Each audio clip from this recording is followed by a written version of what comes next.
আসসালামু আলাইকুম রহমতুল্লাহ। ভালো আছেন সবাই? পুকুর পাড়ে বসে আছি, তো ভাবলাম কিছু কথা বলি আপনাদের সাথে।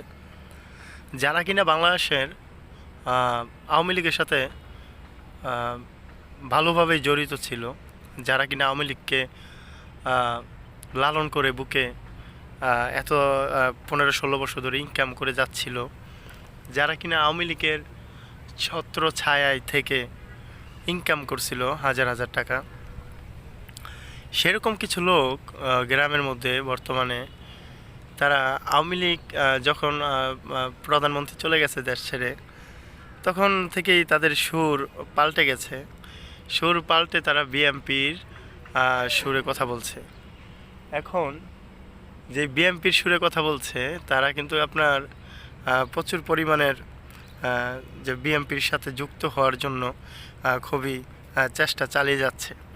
হয়তোবা কারো ভাই বিএমপি করে, আবার কারো ভাই আওয়ামী লীগ করে, দুই ভাই দুই দল করে। তাদের ছত্র ছায়ায় কিন্তু অনেকেই বেঁচে আছে।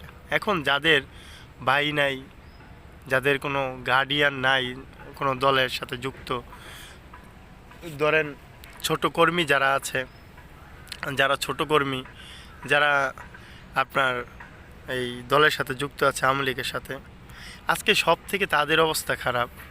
তাদের অবস্থা খারাপ। তারা তারা যেই গ্রামে বড় হয়েছে, যেই গ্রামে বসবাস করতো, সেই গ্রামের মানুষগুলো এখন দেখা গেছে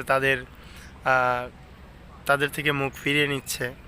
এমনকি তাদের সাথে যারা একসাথে চলতো, তাদের কাছ থেকে খরচ নিয়ে টাকা নিয়ে চলতো, সেই লোকগুলোও আজকে আহ, ওই লোকটার সাথে খারাপ ব্যবহার করছে। এরকম সারা বাংলাদেশেই চলছে। অথচ তারাও আওয়ামী লীগ ছিল, সেও আওয়ামী লীগ ছিল, একসাথেই ছিল। এখন বিএমপির এখনও যদিও আসে নাই, তবুও বিএমপির সাথে তাল মিলিয়ে কথা বলছে। আমার কথা হচ্ছে, জানি না কোন দল আসবে। যদি বিএমপি আসে, তো আমি আপনাদের উদ্দেশ্যে বলবো, আপনারা যাচাই করে দলে নতুন লোক নিয়োগ দিবেন, আপনার সাথে রাখবেন। কারণ দুমুখো সাপ, যাদের কিনা দুমুখ, সেই লোকগুলা যে কোনো মুহূর্তে আপনাদেরকে ছবল দিতে পারে। কারণ যারা ভালোবাসবে একজনকেই ভালোবাসবে, যারা কিনা 2-3 জনকে ভালোবাসার অভ্যস্ত, তাদের কাছ থেকে আপনারা ভালো কিছু পাবেন না, বরঞ্চ খারাপ কিছুই পাবেন। তো এমন কিছু লোক আছে যারা কিনা এখন বিএনপির কথা বলছে, আওয়ামী লীগ থেকে বিএনপিতে এখন আবার চলে যাওয়ার চিন্তা ভাবনা করছে।